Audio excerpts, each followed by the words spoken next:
नमस्कार, बहुत स्वागत है आपका। आप देख रहे हैं आपकी आवाज। मैं हूं आपके साथ विवेक शुक्ला। एक्सपर्ट कहते हैं कि कोरोना संक्रमित करीब 90% लोगों को रेमडेसिविर इंजेक्शन की जरूरत ही नहीं होती, लेकिन यह बात शायद देश के 10% लोग भी नहीं जानते। तभी तो इस इंजेक्शन को पाने की ख्वाहिश लिए हर कोई घूम रहा है। जो संक्रमित हैं उन्हें भी ये इंजेक्शन चाहिए, जो नहीं है उन्हें भविष्य को देखते हुए इंजेक्शन चाहिए। उधर इसी का फायदा वो लोग उठा रहे हैं जिन्हें लोगों की जिंदगी से कम चंद पैसों से ज्यादा मतलब है। रेमडेसिविर चोरी हो रही हैं, अपनी तय कीमत से कई गुना ज्यादा कीमत पर बिक रही हैं। कालाबाजारी धांधली के बीच सरकार भी इंजेक्शन की पूर्ति और इसको लेकर हो रहे गोरखधंधे को लेकर बयान साफ कर चुकी है, अपनी नीति स्पष्ट कर चुकी है। कांग्रेस भी इस संजीवनी के आश्रय आरोप लगाकर सरकार को घेर रही है, लेकिन सवाल उन सौदागरों को लेकर है जो इस आपदा में इंसानियत भूलकर अपना अवसर खोज रहे हैं। आज चर्चा इसी मुद्दे पर करेंगे, लेकिन उससे पहले आप देखिए खास रिपोर्ट। कालाबाजारी करने वाले, गड़बड़ करने वाले कोई छोड़े नहीं जाएंगे। उनके खिलाफ सख्त कार्रवाई होगी।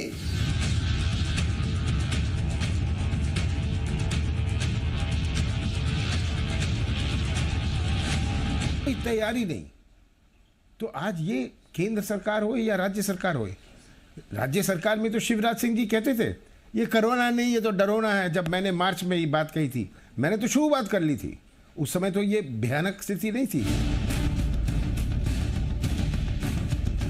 मध्य प्रदेश में कोरोना का कहर दिन ब दिन बढ़ रहा है। संक्रमितों की संख्या बढ़ रही है, मौत का आंकड़ा बढ़ रहा है और इस महामारी की तेज रफ्तार के बीच बढ़ रहे हैं इंसानियत के दुश्मन। वो दुश्मन जिन्होंने आपदा को गोरख धंधे का अवसर बनाने का खेल शुरू कर दिया है। कोरोना संकट के बीच जिंदगी बचाने की संजीवनी माने जाने वाले रेमडेसिविर इंजेक्शन पर चोरों की नजर पड़ गई है। कहीं इंजेक्शन चोरी हो रहे हैं, कहीं कालाबाजारी हो रही है, तो कहीं मरीजों की मजबूरी का फायदा उठाकर कई गुना दाम पर इंजेक्शन बेचे जा रहे हैं। भोपाल में हमीदिया अस्पताल से करीब 863 रेमडेसिविर इंजेक्शन चोरी हो गए। इंदौर में एक रेमडेसिविर इंजेक्शन 22,000 रुपए में बेच रहे एक युवक को गिरफ्तार किया गया। इंदौर में ही क्राइम ब्रांच ने 400 नकली रेमडेसिविर इंजेक्शन बरामद किए। इंदौर में एसटीएफ ने 3 आरोपियों को 12 रेमडेसिविर इंजेक्शन के साथ गिरफ्तार किया। पकड़े गए मेडिकल स्टोर संचालक समेत तीनों आरोपी ऊंचे दाम पर इंजेक्शन बेचने की फिराक में थे।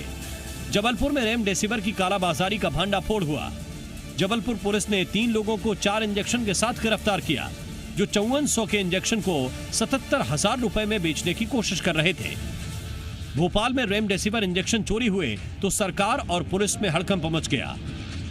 आनन फानन में चिकित्सा शिक्षा मंत्री विश्वास सारंग और पुलिस के आला अधिकारी अस्पताल पहुंचे और घटना की जानकारी ली। जीएमसी के स्टोर से चोरी का मामला सामने आया है। मामला बहुत गंभीर है। भोपाल डिविजनल कमिश्नर साहब और डीआईजी साहब स्वयं यहां पर आए हैं, पूरी वस्तुस्थिति का जायजा ले रहे हैं, क्योंकि जांच है इसलिए बहुत कुछ बोलना ठीक नहीं है। अभी मामला बहुत गंभीर है। आपदा के बीच कालाबाजारी का अवसर तलाशने वालों की कमी नहीं है, लेकिन सरकार का दावा है कि गड़बड़ी करने वालों को छोड़ा नहीं जाएगा। अगर इस आपदा में किसी ने गलत कदम उठा के लाभ कमाने की कोशिश की तो कालाबाजारी करने वाले, गड़बड़ करने वाले कोई छोड़े नहीं जाएंगे। उनके खिलाफ सख्त कार्रवाई होगी। संक्रमण की बेकाबू रफ्तार पर सियासत भी एक्टिव है।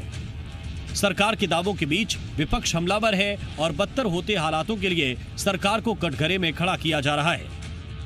हम तो वैक्सीन का निर्यात कर रहे थे, अभी 10 दिन पहले तो बैन किया।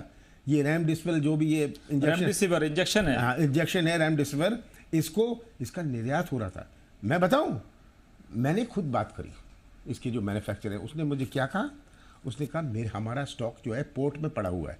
ये तो 10 दिन पहले, क्यों मैं छिंदवाड़ा भिजवाना चाहता था, अब हम पोर्ट से वापस मंगवा रहे हैं। ये तो हालात थी, क्योंकि मैं तो कह रहा हूँ 8 दिन पहले शिवराज सिंह जी इसका जवाब दें। 8 दिन पहले तक मध्य प्रदेश के अस्पतालों में रेमडेसिविर इंजेक्शन को उन्होंने स्वीकार ही नहीं किया था। देना तो छोड़ो, कहते थे इसकी जरूरत नहीं है। दावे हैं, वादे हैं, आरोप हैं, प्रत्यारोप हैं। कोरोना की आफत के बीच सियासत भरपूर है, लेकिन राजनीति से परे जमीनी हकीकत भयावह है। जिंदगी बचाने की जंग चल रही है और इस जंग में रेमडेसिविर इंजेक्शन का माफिया सक्रिय हो गया है। ऐसे में सवाल यही है कि जब इम्तिहान इंसानियत का है तो क्यों महामारी में संजीवनी की कालाबाजारी हो रही है। ब्यूरो रिपोर्ट, जी मीडिया।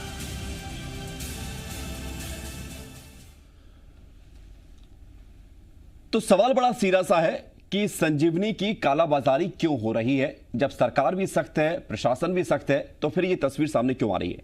जवाब लेते हैं। खास मेहमान हमारे साथ जुड़ रहे हैं पैनल में। बीजेपी का पक्ष रखेंगे बीजेपी से विधायक यशपाल सिंह सिसोदिया, बहुत स्वागत है आपका यशपाल सिंह सिसोदिया साहब। कांग्रेस से पक्ष रखेंगे कांग्रेस सरकार में पूर्व मंत्री रहे चौधरी राकेश सिंह चतुर्वेदी जी, बहुत स्वागत है आपका चौधरी राकेश सिंह जी। और डॉक्टर सुनील अग्रवाल, मुख्य चिकित्सक हैं, एक्सपर्ट हैं, ये भी हमारे साथ जुड़ रहे हैं। डॉक्टर सुनील अग्रवाल जी, आपका भी बहुत बहुत स्वागत आपकी आवाज में। और पहला सवाल यशपाल सिंह सिसोदिया साहब आपसे। सरकार सख्त है, मुख्यमंत्री कह रहे हैं कि कालाबाजारी करने वाले को छोड़ेंगे नहीं, तो क्या मुख्यमंत्री का डर उन कालाबाजारियों से निकल गया है जो ये कालाबाजारी कर रहे हैं, एक एक इंजेक्शन को 22-22 हजार में बेच रहे हैं? मैं जीएमपीसीजी का इस गंभीर और महत्वपूर्ण जो आज आपने डिबेट रखी है उसको लेकर के मैं धन्यवाद देना चाहता हूं, क्योंकि इस बात को लेकर के कि चिंता स्वाभाविक है। अगर जिस प्रकार से कोरोना के इस संक्रमण के दौर में जहां शासन, जहां प्रशासन, जहां स्वास्थ्य अमला, जहां पुलिस अमला, मीडिया कर्मी, जिसको देखो वो सेवा का भाव लेकर के लगे हुए हैं और लगे हुए हैं।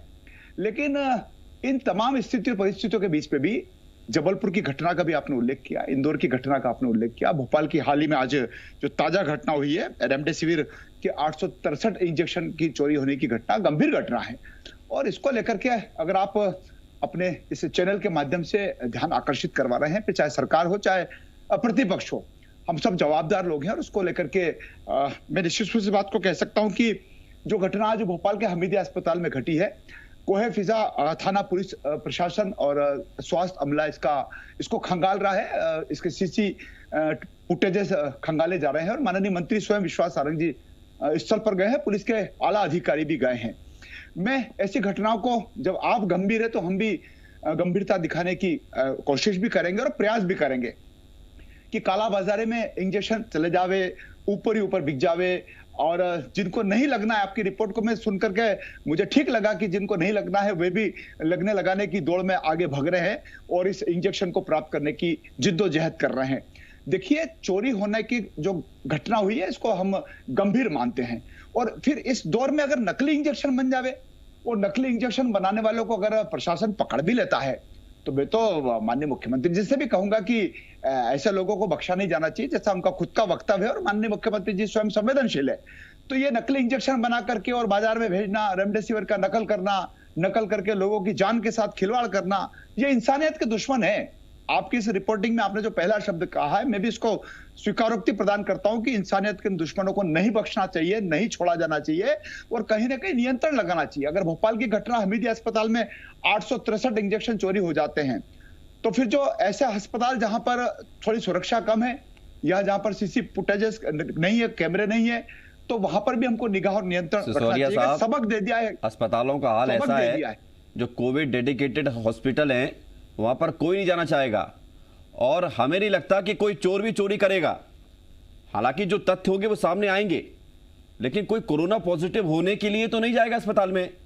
अब मामला बड़ा गंभीर है, आप भी कह रहे हैं, मंत्री जी भी वहां तक पहुंचे, वो भी कह रहे हैं, पुलिस के बड़े अधिकारी भी कह रहे हैं, पटाक्षेप हो जाना चाहिए। इस घटना को सामने आए तकरीबन 4-5 घंटे हो गए, सीसीटीवी फुटेज का क्या हुआ, क्या उसमें कुछ सामने आ पाया है? कोई जानकारी अभी सामने नहीं आई है। आपको कोई जानकारी तो वो बता दीजिए। निश्चित रूप से मैं आपकी बात से सहमत हूं, फुटेजेस खंगाले भी जाना चाहिए, धरपकड़ करना भी चाहिए। हमीदिया अस्पताल का अगर स्वास्थ्य अमला ही इसमें इन्वॉल्व हो तो उसको भी नहीं बख्शना चाहिए। क्यों बख्शा जाएगा?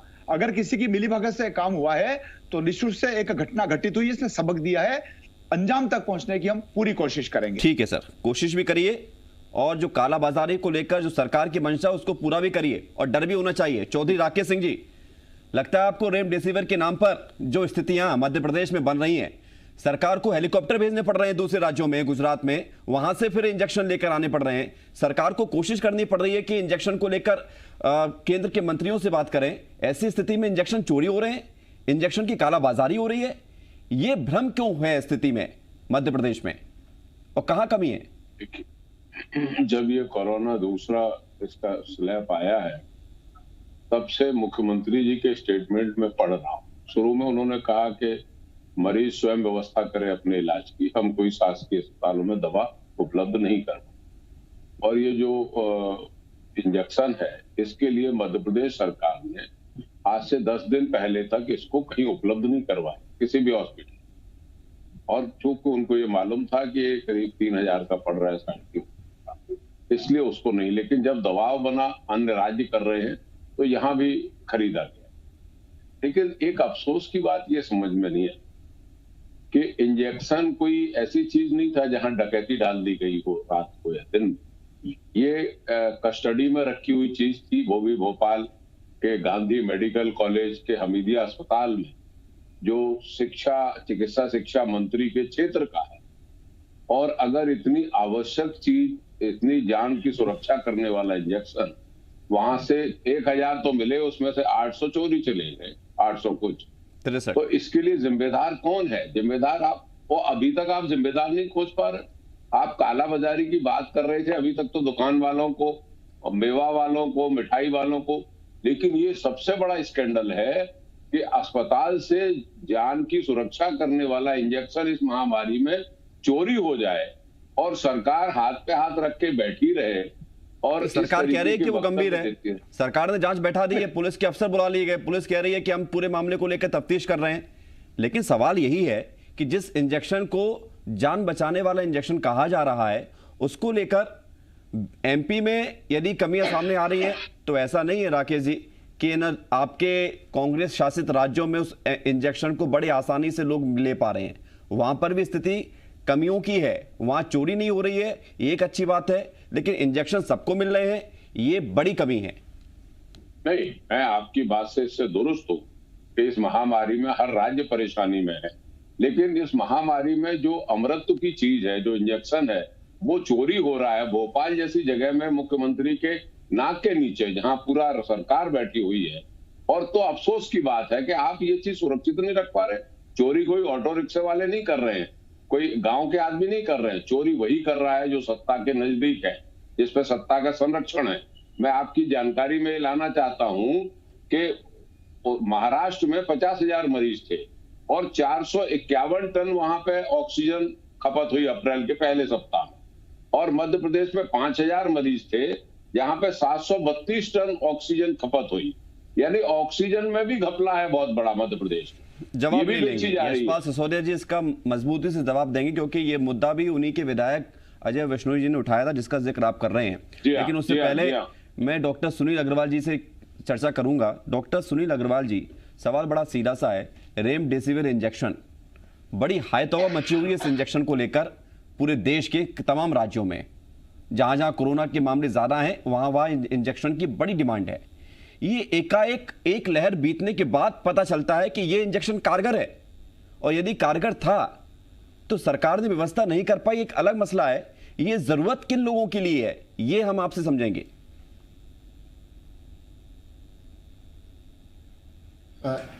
एक्चुअल में जब पहली लहर आई थी, तब चिकित्सकों ने अपना अनुभव के आधार पर, उन्होंने बाद में जब लेटर स्टेज थी, जब आखिरी स्टेज, जब लहर की जब डाउन हो रही थी, तब इसका महसूस किया कि रेमडेसिविर का जो इंजेक्शन है वो काफ़ी कारगर इंजेक्शन है गंभीर मरीजों में गंभीरता कम करने के लिए और उनकी जान बचाने के लिए।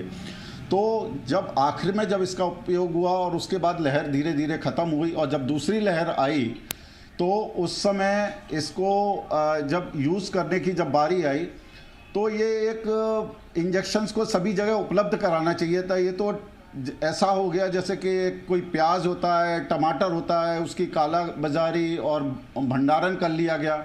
मतलब एक जान बचाने की जो चीज़ है उसका ऐसे भंडारण करके और ब्लैक में की जा रही है, और इससे क्या होता है कि एक चिकित्सकीय व्यवसाय बदनाम होता है हमारा।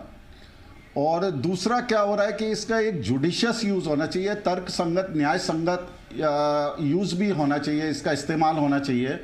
हमारे जो प्राइवेट नर्सिंग होम्स हैं या कोई भी चिकित्सक हैं, इसका जिन मरीजों में इस्तेमाल सही किया जाना है वही होना चाहिए। लेकिन आम जनता में एक भ्रम की स्थिति पैदा हो गई कि रेमडेसिविर एक संजीवनी बूटी की तरह है, तो लोगों ने उसको अपने पास रख लिए और जब जरूरत नहीं है उसके लिए भी लोगों ने अपने मरीजों में लगाने का एक दबाव बनाना शुरू किया। इसलिए डॉक्टर सुनील अग्रवाल जी, हमने आपको इस चर्चा में शामिल किया कि ये भ्रम दूर हो जाए। लोगों में बीच यदि भ्रम फैल गया तो उसको दूर करने का काम भी हम लोगों का है। तो एक छोटे से जवाब में मैं चाहूंगा आप जवाब दें कि कितने लोगों को जरूरत पड़ती है इस इंजेक्शन की?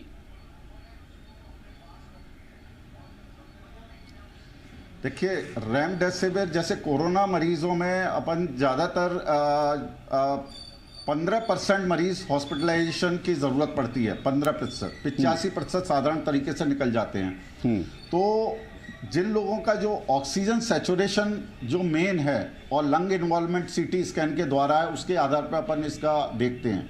अगर कोई पुरानी मरीजों से ग्रसित है, कोई पुरानी बीमारियों से जैसे किडनी है, हार्ट है जी, या कैंसर है, या पुरानी कोई गंभीर बीमारियों से ग्रसित है, अगर उसका सैचुरेशन करीब 94 से अगर नीचे जा रहा है तो और लंग इन्वॉल्वमेंट अगर अच्छा खासा है तो अपन उस पर चिकित्सक उसका कंडीशन देख के उसका ठीक है। यानी कि लबोलुबाब इतना है कि कम लोगों को जरूरत पड़ती है। ऑक्सीजन सैचुरेशन लोग जो है मरीजों में इस स्थिति में इस इंजेक्शन के दीवाने हुए जा रहे हैं। हालांकि गलती उनकी नहीं है, लहर ही ऐसी है जहां हर कोई सस्पेक्टेड नजर आ रहा है, डर लग रहा है कि पता नहीं किसको क्या हो जाए। गलती उनकी भी नहीं है, अपना जान बचाने का अधिकार सबको है। लेकिन सवाल हमें समझना यह भी होगा कि जान बच रही है वो वाकई में आपके काम की चीज है या नहीं है। यशपाल सिंह सिसोदिया साहब, कमलनाथ जी ने कहा था कि मध्य प्रदेश की सरकार ने 8 दिन पहले तक इसको स्वीकार ही नहीं किया क्योंकि इसके रेट ज्यादा थे। जब दूसरे राज्यों ने इसको इंप्लीमेंट शुरू किया तो उसके बाद आपको एहसास हुआ कि भाई ये इंजेक्शन काम का, इसको मंगाना शुरू कर दो। ये देरी क्यों?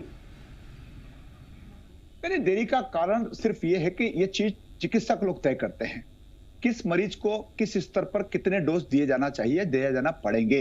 जब डॉक्टर कहेंगे, जब व्यवस्थाएं सुनिश्चित होगी, जब डॉक्टर की तरफ से पर्चा आएगा, शासन की तरफ से, प्रशासन की तरफ से, जो हमको डिपो के माध्यम से या एजेंसी के माध्यम से जब रेमडेसिविर जैसी महत्वपूर्ण इंजेक्शन प्राप्त होगी तभी तो हम अस्पताल तक पहुंचाएंगे।